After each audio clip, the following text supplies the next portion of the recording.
পরিপ্রশ্ন তৃতীয় ভাগ। স্বামী গুরু মহারাজের সাথে কথোপকথন। সম্পাদনা স্বামী ঋতানন্দ। প্রশ্ন: হিমালয়ের কোলে মায়াবতীতে অবস্থিত মঠ মিশনের একটি কেন্দ্র অদ্বৈত আশ্রম নামে চিহ্নিত। এই কেন্দ্রে শ্রী রামকৃষ্ণের পট, প্রতিমা, মূর্তি, মন্দির কিছুই নেই। স্বামীজির ভাবনা ও ইচ্ছা অনুযায়ী এখানে বিশুদ্ধ নিরাকার অদ্বৈত তত্ত্বের সাধন, অনুশীলন ও চর্চা হয়। মঠ মিশনের অন্যান্য কেন্দ্রে আচরিত ধর্মানুষ্ঠানের সঙ্গে মায়াবতীর পার্থক্য একেবারে সুস্পষ্ট। প্রশ্ন হলো, মঠ মিশনের অন্যান্য কেন্দ্রে মূর্তি, মন্দির রহিত এই যে অধ্যাত্ম সাধনার পদ্ধতি, তা নেই কেন? এ বিষয়ে যদি কিছু বলেন। মহারাজ, স্বামীজি অদ্বৈতকে যে সবসময় সাধনার ক্ষেত্রে উপযোগী বলেছেন তা নয়, তবে এটিকে আদর্শ পথ বলে বলেছেন। অদ্বৈত একটি আদর্শ। এই আদর্শে পৌঁছাবার জন্য ধীরে ধীরে নিজেকে প্রস্তুত করতে হয়।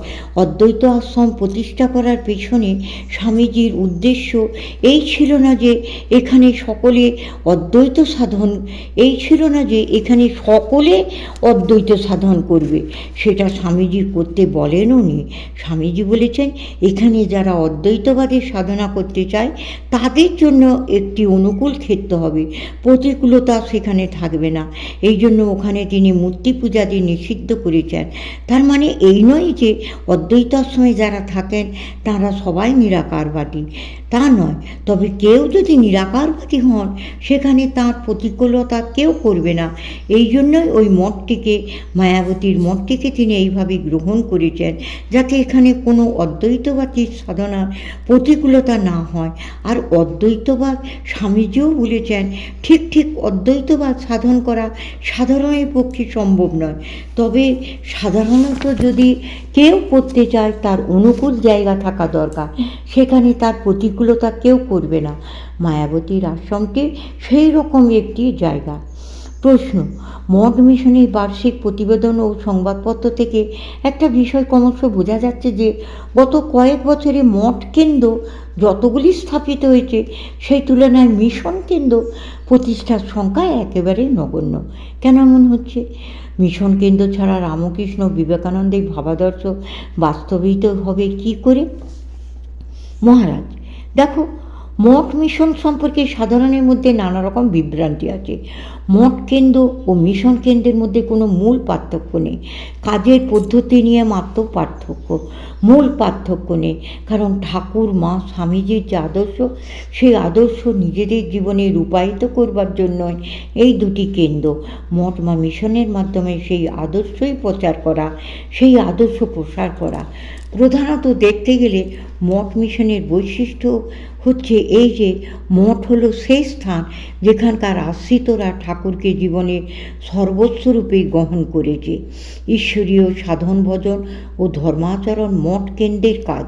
অপরদিকে ধর্মীয় অনুশাসন না মেনেও যারা জনহিতকর কাজ করতে চায় তাদের জন্য মিশন কেন্দ্র অনুকূল ক্ষেত্র। সকলকে এর ভিতরে নেওয়া হয়। মঠের সম্পূর্ণ পরিচালনার ভার থেকে সন্ন্যাসী সাধুদের ওপর। মিশন কেন্দ্র সেরকম নয়। এটি যারা সন্ন্যাসী নয়, যারা হিন্দু ধর্মে বিশ্বাসী নয়, এমন সকলের জন্য একটি ক্ষেত্র। মিশনের ক্ষেত্রটা এই দিক থেকে ব্যাপক। তাহলে মঠের সার্থকতা কোথায়? যারা শ্রী রামকৃষ্ণের ভাবধারায় জীবন গড়তে চায় তাদের জন্য মঠের সার্থকতা। অপরদিকে মিশনের সার্থকতা হলো, শ্রী রামকৃষ্ণকে কেউ যদি বাদও দেয়, তাহলেও সে মিশনে সভ্য হতে পারে, তার কর্মকাণ্ডের সঙ্গে যুক্ত হতে পারে। মিশন কেন্দ্র কিন্তু কম প্রতিষ্ঠিত হচ্ছে না। আসলে যেখানে মানুষ যেভাবে ভাবিত, সেখানে তাদের চেষ্টাতেই সংঘ প্রতিষ্ঠিত হয়। তা সে মঠই হোক কিংবা মিশন, এই দুটির মধ্যে কেবল আইনের দিক দিয়ে পার্থক্য, মৌল পার্থক্য কিছুমাত্র নেই। প্রশ্ন: মঠ বা মিশন এই দুটি কেন্দ্রেরই লক্ষ্য তাহলে এক, সেবা? মহারাজ, কথাটা ঠিক হলো না। সেবাই একমাত্র লক্ষ্য বলবো না, সেবা আছে, জীবনকে একটা বিশেষ আদর্শে রূপায়িত করা আছে। সেবা হলো একটা উপায়, এটাই একমাত্র উদ্দেশ্য নয়। অনেক সময় আমরা মনে করি যে মঠের কার্য ব্যাপক হচ্ছে, মিশনের কাজ তদ্রূপ হচ্ছে না। এটা ভুল ধারণা। যেখানে মঠ আছে সেখানে তারা জনহিতকর কাজ করছে, আবার যেখানে কেবল জনহিতকর কাজের জন্য মিশন কেন্দ্রের প্রতিষ্ঠা হয়েছে সেখানে ধর্মকে জীবন থেকে বিচ্ছিন্ন করে দেখা হচ্ছে না। কাজেই মঠ মিশনের ওই দিক থেকে কোনো পার্থক্য নেই। প্রশ্ন: রামকৃষ্ণ মঠ মিশনের কর্মধারার প্রধান বাহক ও পরিচালক তার সর্বত্যাগী সন্ন্যাসীবৃন্দ, তারা এই সংঘের স্তম্ভস্বরূপ। অনেক সময় আমরা শুনেছি যে মঠ মিশনের বহু বিস্তৃত কর্মকাণ্ডের তুলনায় সন্ন্যাসী মহারাজের সংখ্যা অপ্রতুল। এই অপ্রতুলতার কারণ কি?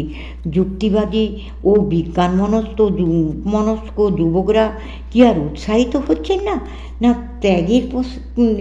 উৎসাহিত হচ্ছেন না ত্যাগের পথে আসতে? নাকি রামকৃষ্ণ বিবেকানন্দের ভাবাদর্শ তাদের চেতনায় আর কোনো আলোড়ন তুলতে পারছে না? মহারাজ, এই যে বলছো লোকের অপ্রতুলতা, তার কারণ হলো সর্বত্যাগ না করে রামকৃষ্ণ সঙ্গে এসে কেউ সন্ন্যাস নিতে পারে না। লোক বাড়ানোর চেয়ে আমরা বেশি দৃষ্টি দিই সেই দিকে, যাতে আমরা আদর্শ থেকে ভ্রষ্ট না হয়। এই জন্য আমাদের কাউকে গ্রহণ করা বা রিক্রুটমেন্ট খুব সীমিত, ফলে আমাদের সংখ্যা বেশি বাড়ে না। তবে একেবারেই যে বাড়ে না তা নয়, অল্প হলেও বছরে বছরে সন্ন্যাসীর সংখ্যা বাড়ছে, যদিও আমাদের ক্রমবর্ধমান কাজের তুলনায় তা নগণ্য।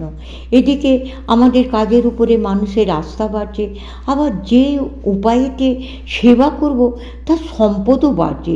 এর ফলে যে কাজ আগে একজন করতে পারত তা এখন অনেক গুণ বেড়ে যাওয়াতে 10 জনে মিলে করতে হচ্ছে। এ কথা অনস্বীকার্য। কাজের চাহিদার তুলনায় আমাদের সন্ন্যাসীর সংখ্যা কম। অভাব সবসময়ই থাকে এবং এ সবসময়ই থাকবে। তবে যুবকেরা অবশ্যই মঠ মিশনে যোগদান করতে উৎসাহিত হচ্ছে। আমরা যদি পরিসংখ্যান নিই তাহলে দেখব আমাদের সংখ্যা ক্রমেই বেড়ে চলেছে, কিন্তু সেই বাড়ার গতিটা, বৃদ্ধিটা এত দ্রুত হচ্ছে না যা চোখে পড়ার মতো কিংবা কাজের তুলনায় পর্যাপ্ত।